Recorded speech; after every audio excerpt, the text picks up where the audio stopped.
The money doesn't make the man. The struggle and climbing up the hill and understanding and failing a few times, I think, makes a man, because that's what's going to allow him to be unshaken. I'll tell you, my first business my first business ever was cutting grass. So we'd get off the school bus every day and play baseball or football or basketball, whatever season it was, we'd play that, or in the neighborhood, in the streets. This was back when you just come home and the street lights came on.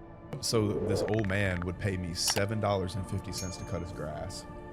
And I'm like, hey, this ain't bad, you know? So I started knocking doors. Dude, I ended up getting like 5-6 lawns pretty quick. And my buddies noticed I wasn't showing up, and they saw me pushing, and they saw I was making money.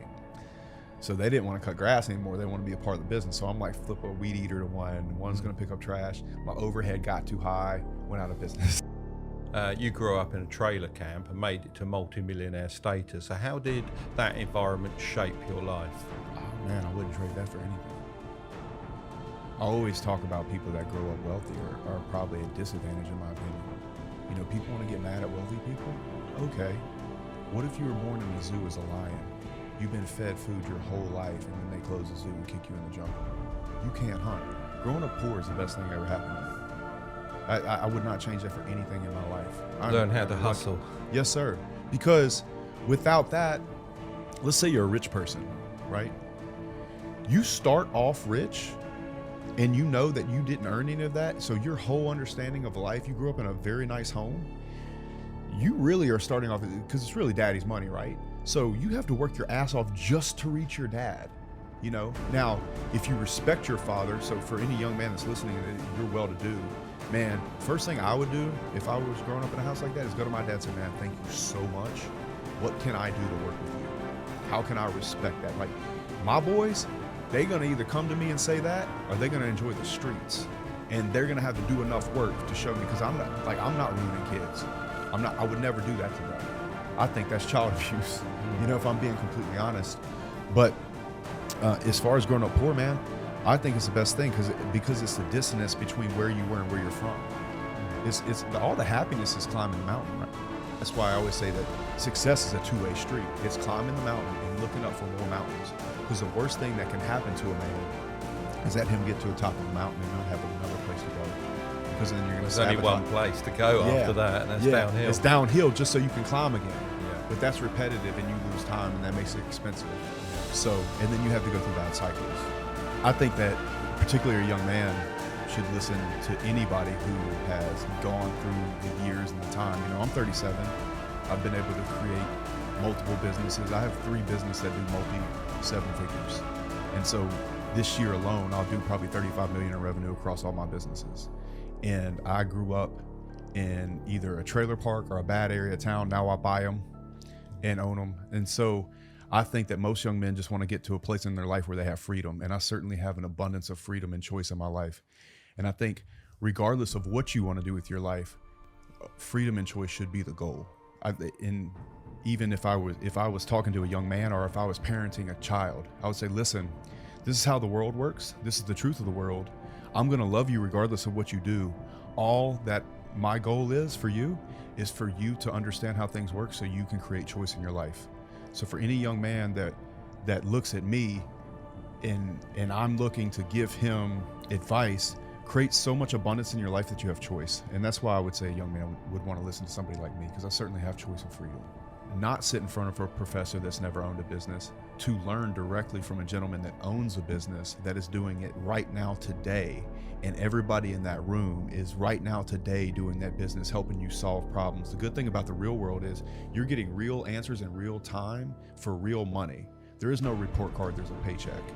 The real world is the best school in the world, in my opinion. And the reason is you could go to Harvard and go get in 6 figures of debt, or you could pay $49 a month and learn from a guy that's making money right now. But I think that anybody that's not going to get a degree that's directly going to tell, like a doctor, a pharmacist, a lawyer, you know, a nurse, like I don't think going to get a criminal justice degree or an arts degree or some nonsense like that is that. And do I want to call it a scam? I think it's a good way to put people in debt and get people to stay in the system, particularly in a Western nation. 100%. Yes, sir, I do. I think you could probably do open heart surgery off of YouTube at this point. You know what I'm saying? Well, probably. People that are getting these degrees that are kind of worth, they're just doing it because it's the next step in their life. These young men that are joining the war room, they're not doing that. They're skipping it. And I wish, if I could go back, if the real world existed when I was coming out of high school and YouTube was as big as it was, and I had the information that maybe my parents weren't right, that maybe my teachers aren't right, I'd pay money right now to get that 4 years back. You know what I'm saying? I really would. There are kids in the real world right now making more money than their parents. I got kids working for me that make more money than their parents. And it's all because what we're doing online together as a unit. And I couldn't be happier doing that. I could go do my own thing, like start a group and all that. I don't want to. Do you think it's a bit of an issue, though, that everyone wants to be an entrepreneur and businessman? I do. And they're not going to be in the trade center? I do, and it makes it really hard to find guys, right? So what it is perception. So you have a guy that's working his tools all day. The second he opens his phone, he's going to see some 19-year-old with a Lamborghini drop shipping from Dubai. It's perspective, you know. And so, again, I'm not saying it's fair. That is how the world is. But I believe that if we could get in a place where we were paying these guys what their real value to the world is, you would see a change. I do think that's going to happen. I think in about 10 years, there's going to be a YouTuber out there saying, "You want to know what the new hack is? Learn how to be a plumber," because Amazon could boom, they could redo their deal and it'd be like worth pennies overnight if they wanted to. Yeah. Bezos could do that. Shut all these drop shipping kids down, like cut their commission way down, because they're nothing more than subcontractors for him. I found mentors. I think the best thing a young man could ever do is go seek out somebody that's 30 years ahead of him for 2 reasons. Number one, and I think the most important reason, is choosing the right vehicle. I got that wrong in my opinion. I think that if I'd have picked a different business model, if I'd have put the same time, attention, and effort into a different model, because let's face it, construction is a rough, stressful, hard industry. It is brutal industry. I think you can take the same entrepreneur, same skill set, same talent, same drive, put one in vehicle A and one in vehicle B. This one looks like Steve Jobs. This one is bankrupt. Yeah. No, I truly believe that. Picking the vehicle is, I think, one of the most important things you can do before you start to use that energy capital in your life, especially when you're a young man. You have that unicorn look, right? I went with passion, which was probably the wrong way. Yes, I agree. But I've beat a living out of it and done okay. Yeah. But It's a obviously, long grind. It's a long grind, absolutely long. Right. But at least you chose not necessarily a passion, I would say, putting up steel buildings. But, No, sir, it wasn't a passion. It was what was in my consciousness. yeah. You know, so that's what I knew to do. It was like, I always joke, it's like the only way we knew how to make doctor money was in boots. You know, and it's true. It's the only thing I knew. I didn't grow up in a neighborhood where there was doctors or lawyers or people that understood politics. None of these conversations were happening in my house. You know, it was about the light bill or whatever else was going on, right? But Did you find passion in it, though? Like you said, you wasn't passionate about it you can initially. get passionate about anything that's making money. You know, your wrist never hurts when your jumper's on, right? So, yeah, you can get passionate about it real quick.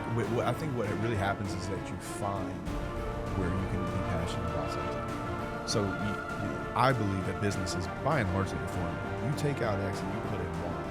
And I believe I can start plumbing company tomorrow and be successful. I'm nowhere near a plumber, but I know damn good and well I can run a business as a subcontractor in the trade, because it's basically the same stuff. It's dealing with the men, it's the logistics, it's the contracts. It's like, no, you're not holding 10% retention, you're holding 5. I want net 30 from where, like, it's that game.